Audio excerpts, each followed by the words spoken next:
He stood at our son's wedding with his new bride and said, "Meet my real wife." The room laughed at me. Weeks later, when he tried to pay for their honeymoon with my account, the card declined. He didn't know I closed it and opened a new one without him. Before we continue, I just want to say thank you for taking the time to hear my story. If you're comfortable, let me know where you're listening from and what time it is where you are. Now let me tell you my story.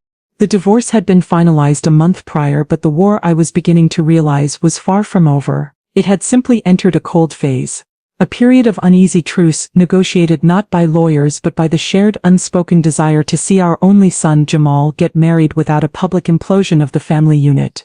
This truce was my idea, a concession born of a mother's love. Lawrence, my now ex-husband of 22 years, had been a financial liability for most of our marriage. My architectural firm, built from the ground up with my own sweat and sleepless nights, had quietly funded the lavish lifestyle he so effortlessly took credit for. The expensive cars, the country club membership, the sprawling suburban home, they were all fruits of my labor, yet he presented them to the world as trophies of his own success as a business development executive.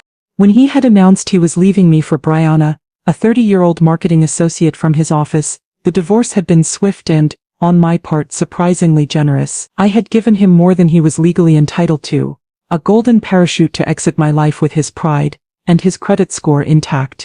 The final and most foolish concession was the bank account. It was our primary joint checking account, the one into which my firm's profits were deposited and from which our life's expenses were paid. Against the strenuous advice of my lawyer, I had agreed to keep it open, with his name still on it until after Jamal's wedding. "It's just easier this way, Serena," he had argued, his voice a smooth, reasonable balm of manipulation. "All the final vendor payments are linked to it. The hotel, the caterer. It would be a nightmare to rewrite everything now. We can be adults about this, can't we? For Jamal's sake." So I had agreed. I had agreed to continue funding the grand finale of our shared life, a wedding that was rapidly becoming a celebration not of our son's future but of Lawrence's triumphant new beginning. I told myself it was the price of peace. It was the cost of ensuring Jamal had a smooth, happy day, unmarred by the ugliness of his parents' split. I knew with the cold, hard certainty of an architect reviewing a flawed blueprint that I was the one funding the vast majority of it. I saw the statements. I saw the massive transfers from my business account to cover the escalating costs. And I saw the smaller, more insidious withdrawals. A new designer suit for Lawrence, a series of spa treatments for Brianna, a lavish rehearsal dinner planning trip to Napa for the two of them. Each transaction was a small betrayal, a quiet sip from a well he no longer had any right to, but I said nothing.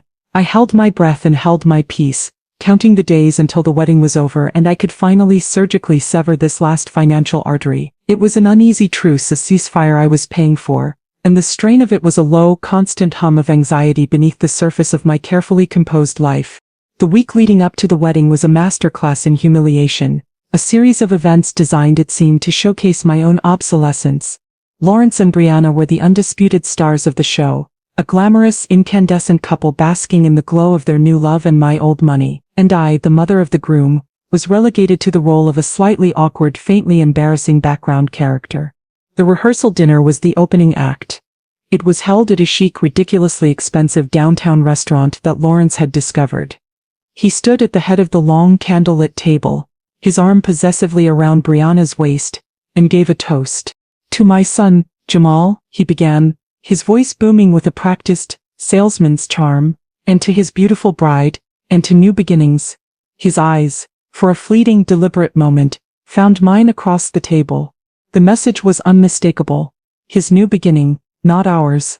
Brianna, his new bride-to-be, was a vision in a tight white dress that was a little too bridal for a rehearsal dinner. She dripped with a youthful, triumphant confidence. Throughout the dinner, she would lean over to me, her voice a soft, pitying purr, and make comments that were perfectly designed to highlight our generational divide.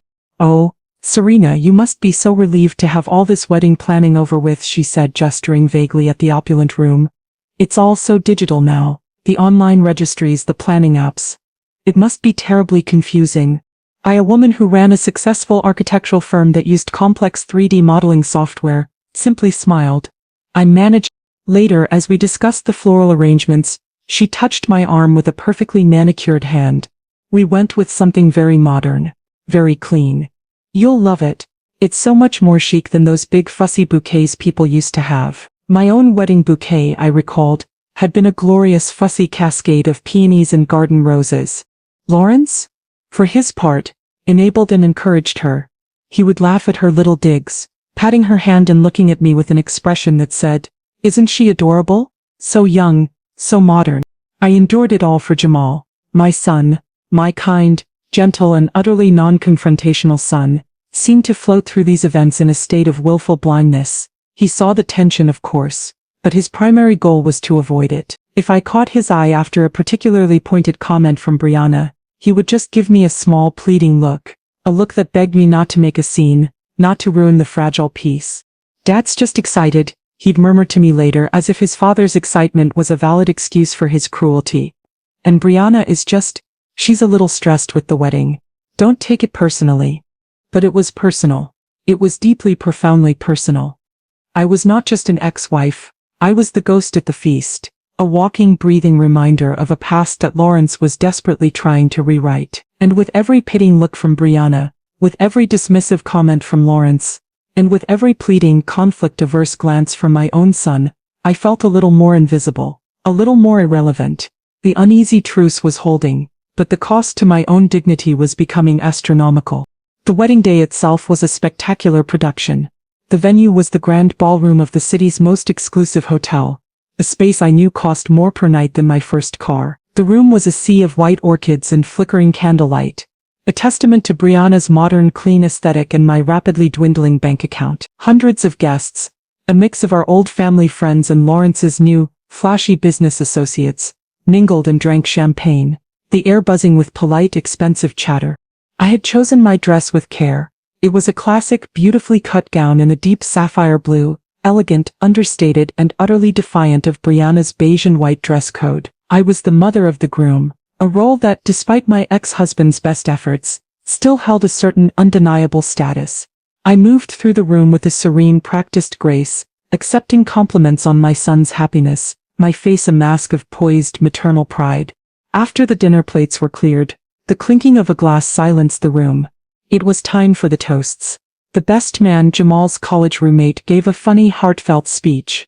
The maid of honor, Brianna's equally glamorous sister, gave a tearful, gushing tribute. Then, Lawrence stood up, a glass of champagne in his hand. As the father of the groom, this was his moment. He was in his element. He stood in the warm glow of the spotlight, a handsome, silver-haired patriarch, the very picture of success and magnanimity. He began his toast with his signature, effortless charm, his voice resonating through the grand ballroom. He spoke of his love for his son, his pride in the man Jamal had become. He welcomed Jamal's new wife into the family with warm, effusive words. He told a few charming, self-deprecating anecdotes that had the crowd chuckling. He was a masterful performer. And he had the audience in the palm of his hand. I sat at my table next to my sister and watched him, a strange, detached feeling washing over me. This man, who had shared my bed for over 2 decades, who knew my deepest fears and my greatest joys, was now a stranger to me, a charismatic actor playing a role.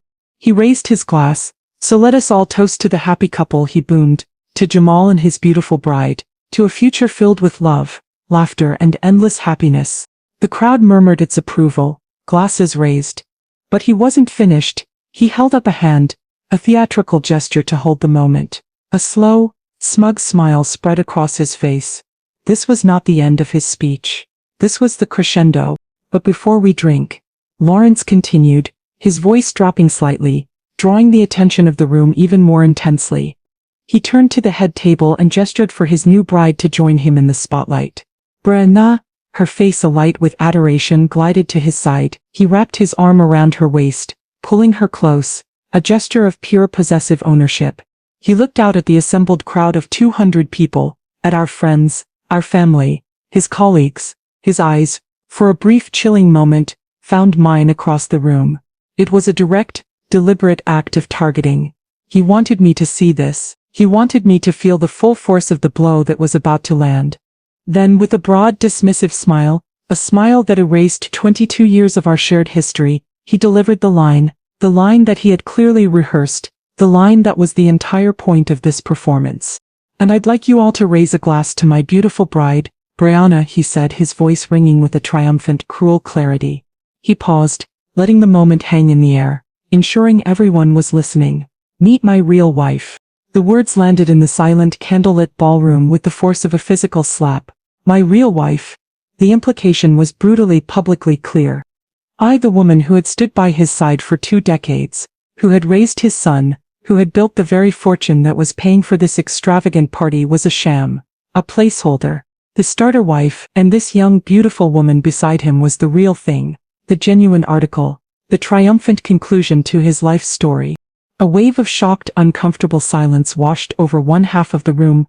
My half? My sister gasped beside me, her hand flying to her mouth. I saw the horrified, pitying looks on the faces of my old friends. But on the other side of the room a different sound erupted. A wave of laughter, loud and appreciative, rippled through the tables filled with Lawrence's business associates and Brianna's young fashionable friends. They saw it as a joke, a classic alpha male power move, a witty, daring thing for a man of his age and status to say. They were laughing with him, and in laughing with him, they were laughing at me. The room in that single terrible moment was cleaved in two. I was on one side, a publicly humiliated 52-year-old divorcee.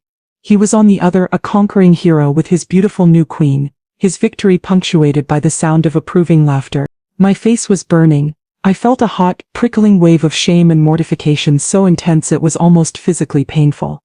I wanted to disappear. I wanted to stand up and scream. I wanted to run from the room, from the hundreds of pairs of eyes that were now, I was certain, fixed on me, waiting for my reaction. The humiliation was absolute, and it was devastatingly, cruelly public. In the chaotic, ringing aftermath of the laughter, my world narrowed to a single desperate point of focus. My son.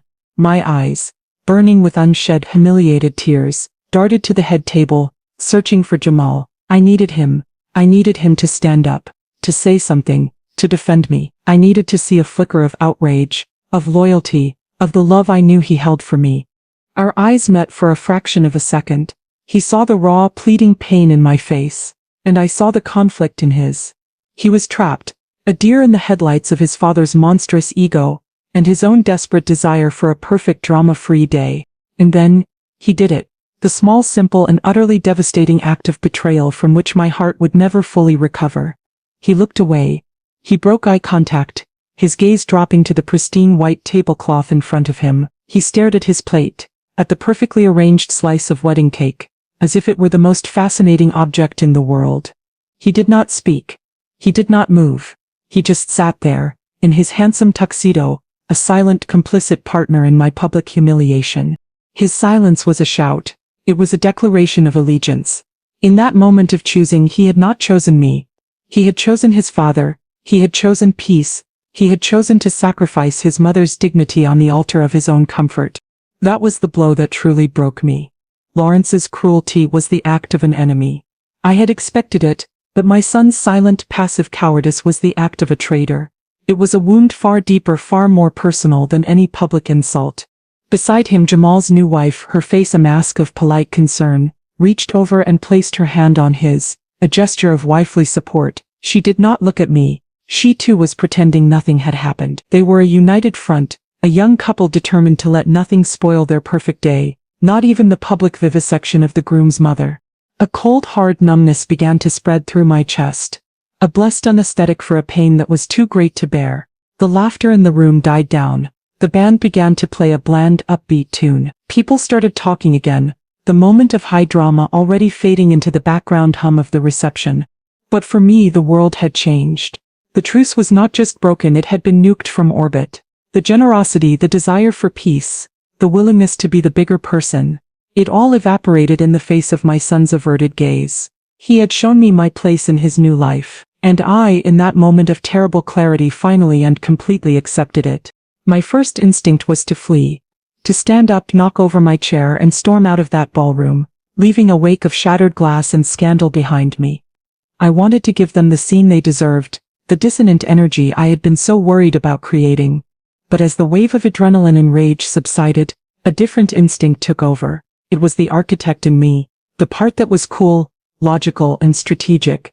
A scene would be a victory for them. It would prove their narrative. It would cast me as the hysterical ex-wife, the unstable mother, the very source of the drama they claimed to be avoiding. It would make me the villain of the story. And I was not going to give them the satisfaction. So I did the hardest thing I have ever had to do. I sat there. I sat at my table, my back ramrod straight, my hands folded calmly in my lap. I summoned every ounce of grace, of poise, of the quiet, steely dignity I had inherited from my own mother, and I put a serene plastic smile on my face. I watched as Lawrence, the conquering hero, led his real wife to the dance floor for their first dance as a featured couple.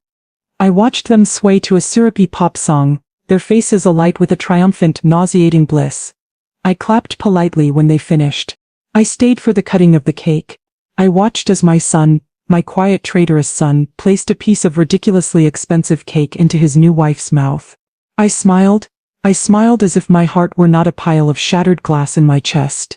When the time felt right, when the dancing was in full swing and the attention of the room was elsewhere, I stood up. I made my way to the head table. I approached my son and his bride, my smile still perfectly painfully in place. "It was a beautiful ceremony, Jamal," I said, my voice a calm, even murmur. "She is a lovely girl. I wish you both a lifetime of happiness." Jamal finally had the courage to meet my eyes. He saw not the hysterical, wounded woman he had been dreading, but a calm, poised, and unnervingly distant stranger. He saw his mother, but he also saw a woman he no longer knew. The guilt and confusion in his face were a small, bitter satisfaction. "Thanks, Mom," he mumbled, his gaze dropping back to the table. I turned to his wife. "Congratulations, dear," I said, the word tasting like ash in my mouth. I then took an envelope from my small evening bag. It was a generous check, a wedding gift I had intended to give with a heart full of love, but was now delivering as a final cold transaction. I handed it to my son. "A little something to help you get started," I said. And then, I turned and walked away. I did not run. I did not storm out. I simply walked, with a calm, measured pace through the laughing, dancing crowd, a ghost slipping away from a feast I had paid for but was no longer welcome at. I did not look back. I walked out of the ballroom, through the opulent hotel lobby, and out into the cool, clean air of the night. The valet brought my car, and I got in, my movements still steady, still controlled. It wasn't until I was on the freeway, the city lights a blur of meaningless color through my tear-filled eyes, that the mask finally cracked, and the first ragged sob tore from my throat. My dignity had been my shield. Now, alone in the dark, I could finally bleed. The drive home was a 20-minute journey through a landscape of pure, unadulterated grief.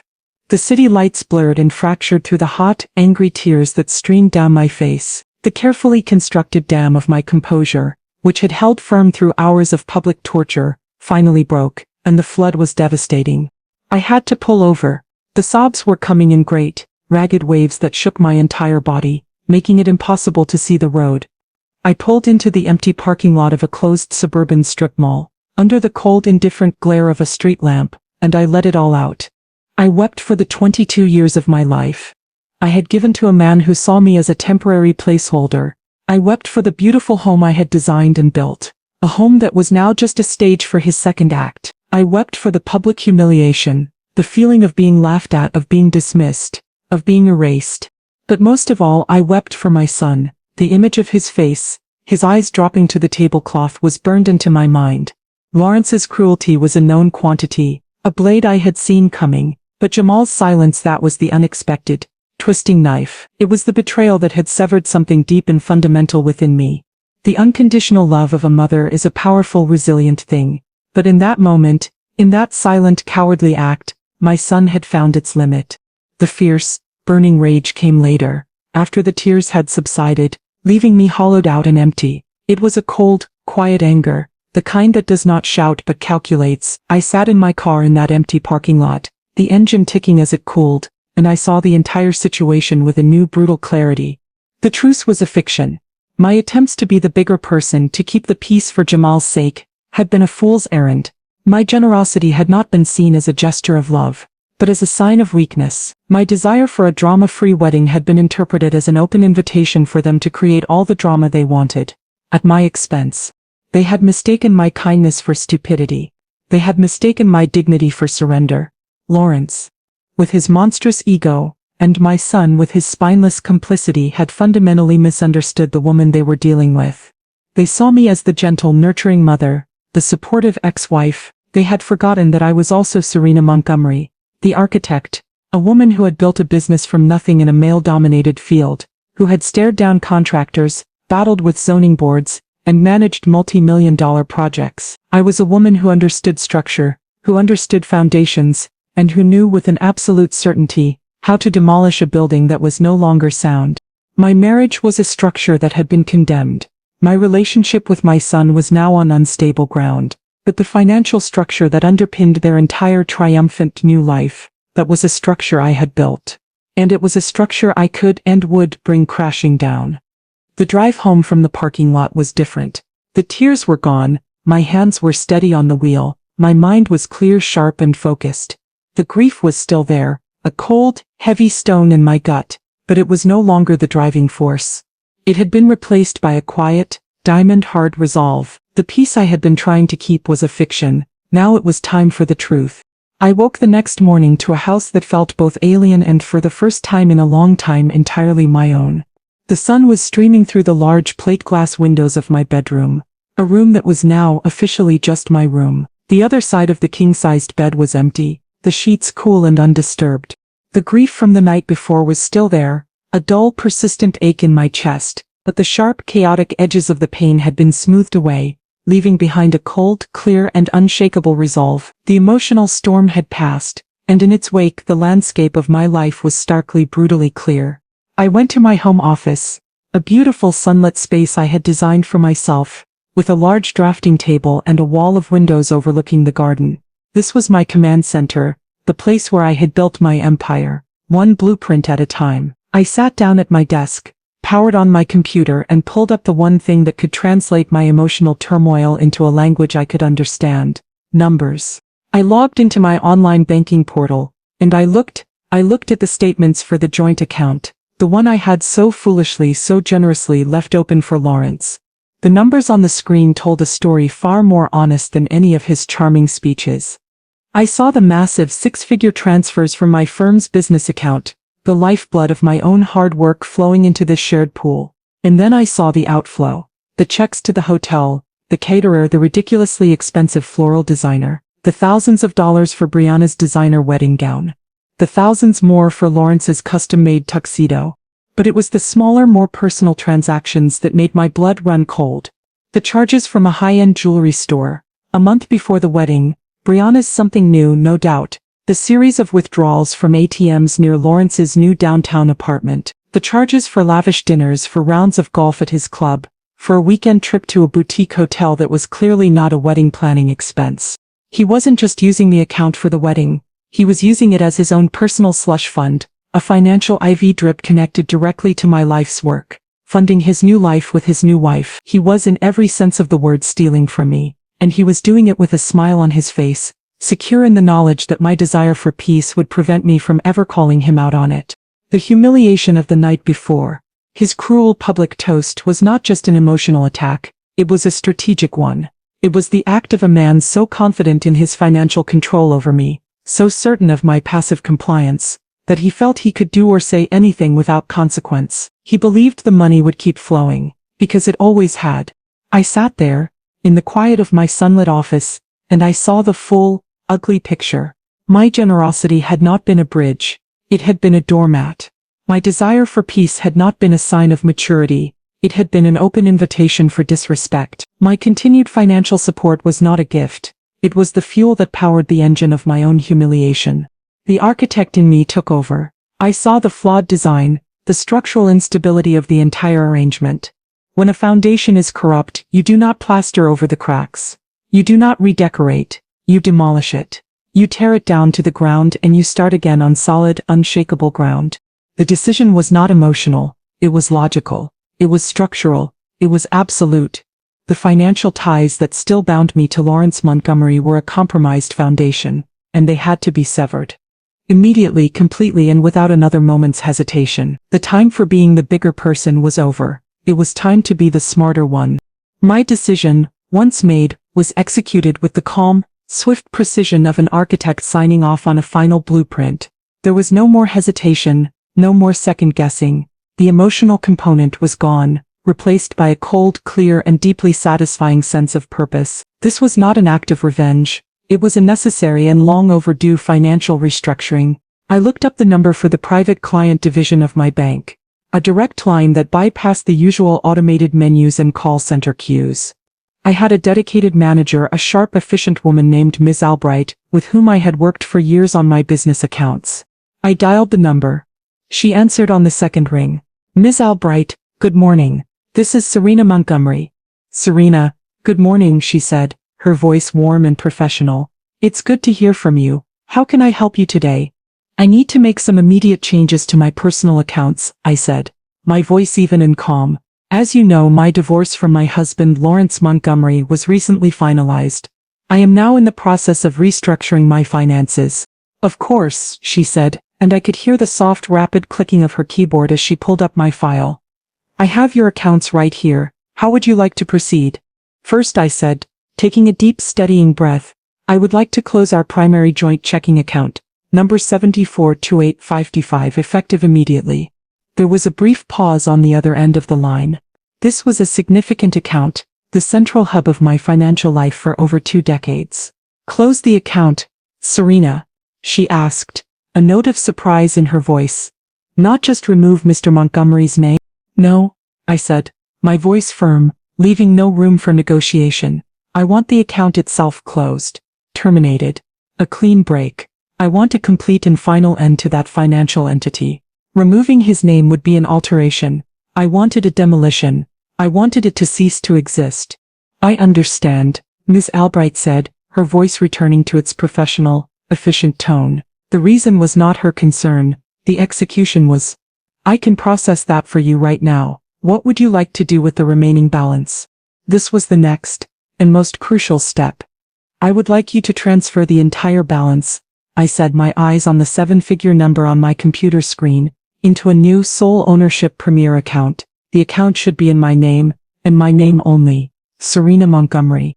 Very good, a new sole ownership account, she repeated, the sound of her typing a quiet, satisfying rhythm in the background. And what about the associated cards linked to the joint account? All of them, I said, a grim satisfaction in my voice. The debit cards, the credit cards, every piece of plastic with that account number on it is to be cancelled. Immediately. This included the high-limit black credit card that Lawrence used with such casual, arrogant flair. The card he saw as a symbol of his own success, but which was in reality just a direct line to my income. The card he was at this very moment planning to use to fund his and Brianna's triumphant 3-week honeymoon tour of the French Riviera. I can do that, Miss Albright said. The old cards will be deactivated within the hour, and I will have new cards for your new account couriered to your home. They should arrive by tomorrow morning. Thank you, Miss Albright, I said. That's all for now. My pleasure, Serena. Please don't hesitate to call if you need anything else. I hung up the phone. It was done. In a single 5-minute phone call, I had done what I should have done months, or perhaps even years ago. I had severed the financial artery. I had turned off the tap. The vast, intricate, and entirely one-sided financial structure that had supported Lawrence Montgomery's extravagant lifestyle had just been, with a few quiet, simple commands, completely and utterly demolished. The king, though he didn't know it yet, had just been dethroned. His kingdom was gone, and he was about to find himself a man of very limited means, with very expensive tastes. After the call with Ms. Albright, a profound sense of calm settled over me. It was the feeling an architect gets when a deeply flawed, unstable structure has finally been demolished, clearing the way for new, sound construction. The anxiety that had been a low, constant hum in my life for months was gone, replaced by a quiet, clean, and exhilarating sense of freedom. The next morning, as promised, a courier arrived with a discreet, elegant black envelope. Inside was my new debit card, my new credit card, each a sleek, beautiful piece of plastic bearing a new account number and a single powerful name, Serena Montgomery. There was no Mr. or Mrs. There was no shared identity. There was only me. I spent the next few hours online, a quiet, methodical process of redirecting my financial life. I updated the direct deposit from my firm's payroll to the new account. I switched all my automatic bill payments, the mortgage, the utilities, the insurance to the new cards. It was like rerouting the plumbing of a house, ensuring that the clean, fresh water flowed only where it was supposed to, and that the toxic waste was completely and permanently cut off. With every click, with every confirm payment method button I pressed, I felt another small thread to my old life being snipped. It was a clean, surgical and total financial amputation. By lunchtime it was as if the old joint account and the 22-year partnership it had represented had never existed. My phone buzzed. It was a text from Jamal. "Hey Mom, Dad and Brianna are off to France. Just wanted to say I love you." The message was a small, inadequate olive branch, and it was weeks too late. The wound from his silence at the wedding was still raw, and his text did little to soothe it. I typed back a simple, non-committal reply, "Have a safe trip, love you too." The emotional ties were frayed, perhaps beyond repair, but the financial ones, I knew with a grim satisfaction, were now irrevocably severed. The clean break was not just a financial strategy, it was a psychological one. It was an act of profound self-respect. For years my identity had been intertwined with Lawrence's. I was the quiet, supportive wife, the silent partner, the invisible engine of his success. My money was our money, my house was our house. My success was our success. Now there was only my money, my house, my success. I stood up from my desk and walked to the large window in my office that overlooked the garden. The late autumn sun was casting a long golden light over the turning leaves. It was beautiful, and it was all mine. The sense of power was intoxicating, but it was not the loud, arrogant power that Lawrence craved. It was a quiet, internal power. The power of self-sufficiency, the power of knowing that I had built this world with my own two hands, my own mind, my own talent, and the power of knowing that no one could ever take it away from me again. The break was clean.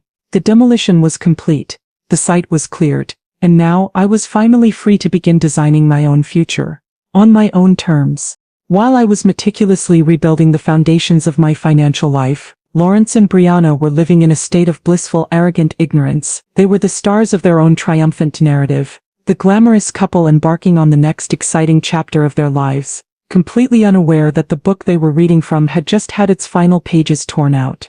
Their world was a flurry of exciting, expensive preparations. I knew this because in a final act of unthinking entitlement, Lawrence had not yet removed me from the shared digital calendar we had used for years. It was an oversight born of pure arrogance. It simply hadn't occurred to him that I wouldn't want to be kept apprised of his fabulous new life. And so, my phone would ping with notifications that were like small sharp slaps in the face. Appointment, Brianna, final dress fitting. Appointment, his and hers massage at the Grand Spa.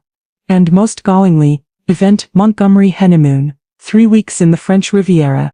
I watched these appointments pop up on my screen, with a kind of detached anthropological curiosity. I was an observer, watching a doomed species go about its daily rituals, completely unaware of the approaching asteroid. I pictured them in the days after the wedding, basking in the glow of their social triumph. They would have replayed Lawrence's cruel toast a dozen times, laughing at their own cleverness, at the public spectacle of my humiliation. They were the winners. They had won. Their honeymoon was the ultimate prize, the victory lap. It was a trip Lawrence had been promising Brianna for months, a grand romantic gesture designed to solidify his status as a man of wealth and taste. He had planned it with the meticulous attention to detail of a military campaign. First, a week in Paris, at the George V with reservations at 3 Michelin-star restaurants and a private after-hours tour of the Louvre. Then a flight to Nice where they would pick up a rented convertible, a vintage Alfa Romeo, I was sure, and drive the breathtaking coast of the French Riviera. They would spend 2 weeks hopping between the most exclusive, most expensive hotels in the world, a week in Cannes, a few nights in Saint-Tropez. The grand finale, the jewel in the crown of their extravagant tour, was to be the final 3 nights, spent at the legendary Hôtel du Copier d'en Roque in Antibes, a place so exclusive, so astronomically expensive, that it was less a hotel and more a mythical destination for billionaires and movie stars. I saw the reservation confirmation pop up on the shared calendar. Lawrence had booked the most expensive suite, the one with the private terrace overlooking the sea. He was pulling out all the stops. He was performing his role as the wealthy, powerful man, and he was using my money as his costume. They were so happy, so confident, so utterly, completely oblivious. They were packing their new, expensive luggage, planning their perfect, Instagram-worthy outfits, dreaming of champagne on the Riviera, all while the financial ground beneath their feet had been completely washed away. Their ignorance was in its own way a perfect, beautiful thing. It was the quiet before the storm, and the storm I knew was heading directly for the south of France. The day of their departure was a spectacle. A final grand performance on the stage of their shared delusion. I knew this because my sister, who had a friend who worked as a check-in agent for the airline, gave me a full, gleeful report later that day. Lawrence and Brianna arrived at the airport's international terminal in a hired limousine. They were not just traveling, they were making an entrance. Lawrence was in a crisp linen suit, looking like a movie star on his way to the Cannes Film Festival. Brianna was in a chic white traveling outfit, her face hidden behind enormous designer sunglasses. They had, according to my sister's friend, an obscene amount of luggage. 7 large, brand-new matching suitcases, each one filled, no doubt, with the expensive resort wear they had purchased for their 3-week tour. The excess luggage fees were astronomical, enough to pay for a modest family vacation. Lawrence, of course, made a grand show of it. When the agent informed him of the fee, he didn't flinch. He simply laughed, a big, expansive, money is no object laugh, and pulled the familiar sleek black credit card from his wallet. "My dear," he said to Brianna, his voice loud enough for everyone in the vicinity to hear, "a woman as beautiful as you can't be expected to travel light. Put it on the card." He handed the card to the agent with a flourish. It was the high-limit premier card linked to the joint account. It was the card that had paid for the wedding, for his suits, for her jewelry. It was the card that was, in his mind, the symbol of his power and success. The agent swiped it. The transaction for several $1,000s went through without a hitch. Of course it did. This was the day after the wedding. I had made my call to the bank the morning after that. For this one final glorious moment. The money was still there. The account was still active. This single successful transaction was the final crucial nail in his coffin. It reinforced his belief that everything was normal, that the river of my money was still flowing, as it always had, directly into his pocket. It lulled him into a state of absolute, unshakable security. He had no reason to check the account balance. He had no reason to suspect that anything had changed. The card worked. His world was in order. He took the card back, signed the slip with a confident scrawl, and ushered his beautiful new bride toward the security gate, leaving a trail of expensive perfume and quiet envy in their wake. It was his last grand gesture, his final triumphant performance as a man of means. It was the last successful transaction he would ever make with my money. From that moment on, every swipe of that card, every attempt to access the funds he so confidently believed were his, would be met with a cold, hard, and deeply humiliating silence. He was flying off to paradise, completely unaware that his passport to that world had just been irrevocably cancelled. For nearly 3 weeks the silence was absolute. I heard nothing from them, and I expected to. They were living their fantasy, a sun-drenched, champagne-fueled tour of the most glamorous coastline in the world. They were, I was sure, documenting every perfect moment, curating a flawless narrative of their idyllic honeymoon for a social media audience that was no longer paying attention. Then the final day of their trip arrived.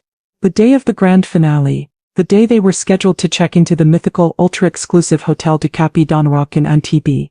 I knew this was the day, because the calendar notification, a final ghostly reminder from my old life, pinged on my phone that morning. Check-in, Hotel du Cap.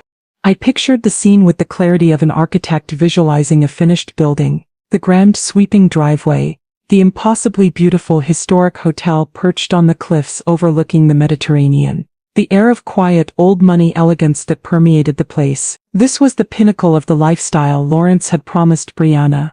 It was the final, irrefutable proof that he was the man he had always pretended to be. They would arrive in their rented Alfa Romeo convertible, tanned and beautiful, the very picture of a glamorous happy couple. The valet would greet them by name. The bellhops would whisk away their 7 suitcases. They would walk into the grand opulent lobby, a space that had welcomed kings and movie stars, and they would feel finally that they had arrived. They would approach the front desk, a magnificent antique piece of furniture manned by a concierge who was the very model of discreet European professionalism. "Monsieur Montgomery," the concierge would say with a polite welcoming smile, "we have been expecting you. Your suite is ready." The check-in process would be smooth, seamless. Then would come the final formality, the standard procedure at any 5-star hotel. "If I could just take a credit card for the incidentals, sir," the concierge would say, "a pre-authorization for the remainder of your stay." Lawrence, at the peak of his confidence, tanned and relaxed from 3 weeks of living like a king, would pull out the familiar sleek black card. The card that had worked so flawlessly at the airport. The card that was his key to this entire world. He would hand it over with a casual, confident air, perhaps giving Brianna a small loving wink. See? This is our life now. He would be expecting the polite, efficient swipe of the card, the quiet printing of a receipt, and then the key to their magnificent suite. He was about to be profoundly and very publicly disappointed. The paradise he had so carefully constructed, the illusion he had funded with my money, was about to be lost in a most humiliating way imaginable. In a quiet, polite and utterly final transaction at the front desk of the best hotel in the world.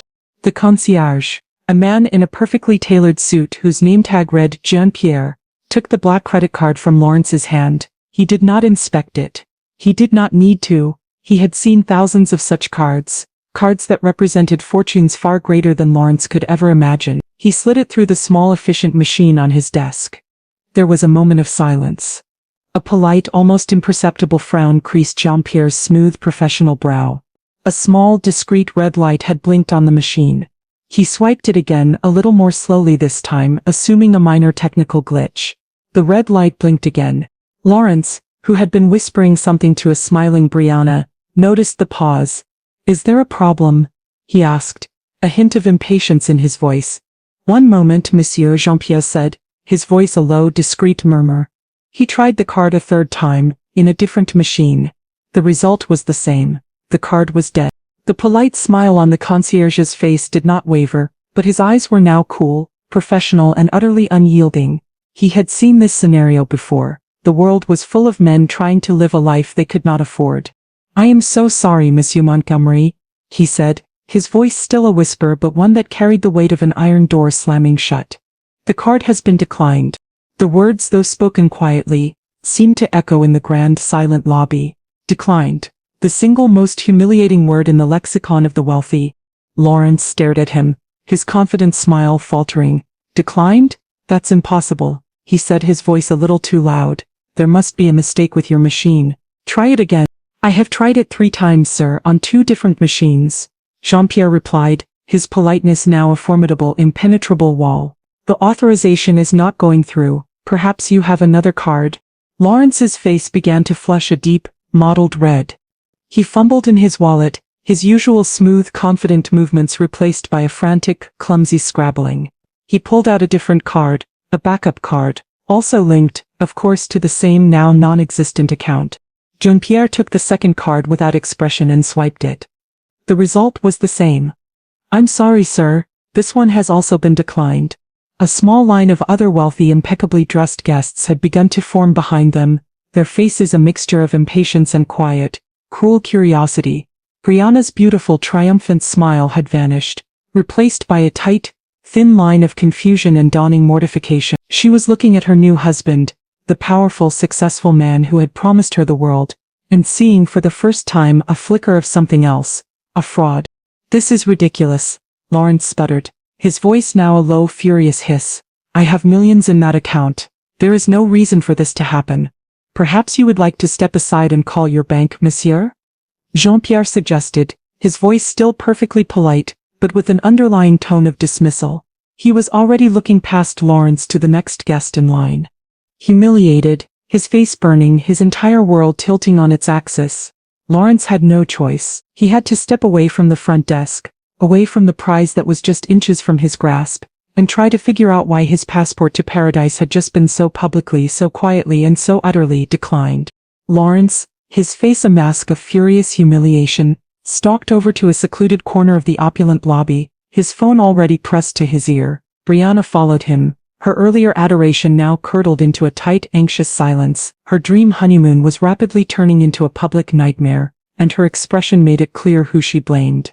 He navigated the bank's automated menu with a series of angry, jabbing fingers, finally getting through to the international service line. After a long, frustrating period on hold, listening to a tinny, instrumental version of a pop song, a polite, calm voice finally came on the line. "Thank you for holding. You've reached the premier client service desk. My name is David. How can I help you today? I need to know what the hell is wrong with my credit card." Lawrence snapped, his voice a low, controlled growl. "I'm in the middle of checking into a hotel, and it's been declined. My name is Lawrence Montgomery. I can certainly look into that for you, Mr. Montgomery," the agent said, his voice a smooth, unshakable wall of corporate politeness. Could you please confirm the account number for me?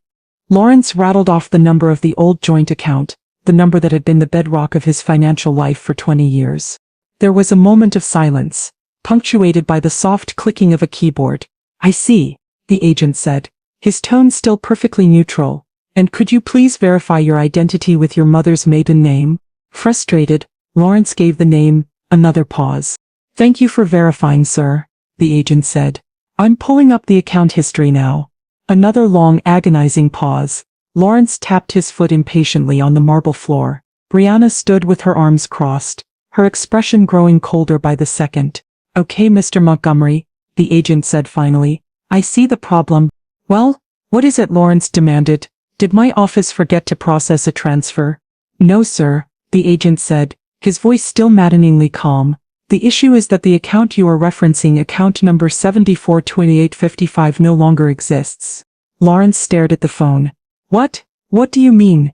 It no longer exists. That's my primary account. I just used the credit card at the airport 3 weeks ago. I do see that transaction, sir, the agent confirmed. However, my records show that the account was closed by the primary account holder on, he paused, 2 weeks and 6 days ago. The blood drained from Lawrence's face. Primary account holder. The phrase hit him like a physical blow. He was not the primary. He had never been the primary. Serena was. Who? Who closed it? He stammered, though he already knew the answer.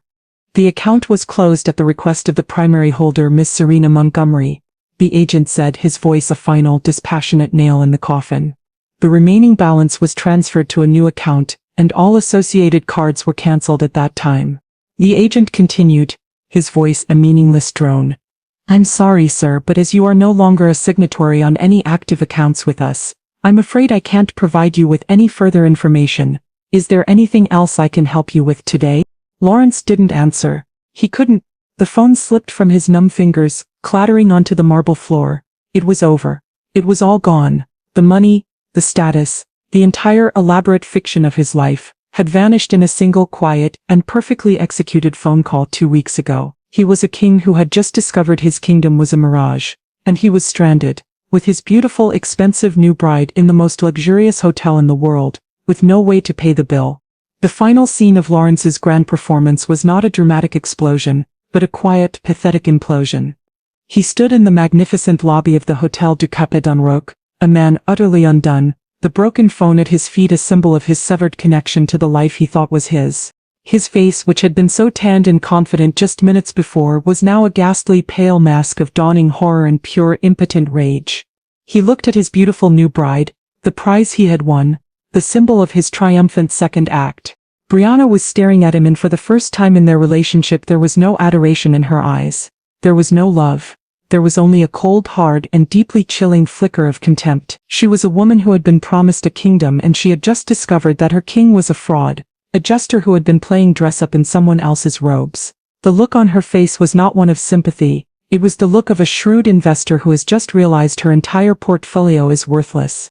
Miles away, in a different time zone, a different world, I was in my sunlit office. It was a space that was truly mine, from the custom-built oak drafting table to the collection of architectural awards on the shelves. I was bent over a new set of blueprints, a challenging and exciting project for a new public library. My mind absorbed in the clean, logical, and creative work that was the true source of my power and my wealth. My phone lying on the corner of the desk began to buzz. It was a string of furious, incoherent text messages from Lawrence. What did you do? Phew. The cards are declined. All of them. You stranded us. This is illegal. You'll hear from my lawyer. Answer your phone, you vindictive bee. I picked up the phone and glanced at the messages, a small, quiet, and not entirely unpleasurable smile touching my lips. I did not feel a surge of triumph. I did not feel a desire for revenge. I simply felt a sense of balance. The books had been reconciled. The accounts were settled. I silenced the phone, the angry buzzing cutting off abruptly. I placed it face down on the desk. I then picked up my pen, a fine-tipped professional-grade instrument, and turned my attention back to my work. I had a building to design. I had a life to live. The man who had tried to publicly erase me was now a ghost, a furious, powerless voice trapped in a small, silent machine, He had made his grand public statement at our son's wedding. I had made mine in the quiet, private, and infinitely more powerful language of a bank transfer. He had played for the audience. I had played for the win. And in the end, that was the only thing that mattered.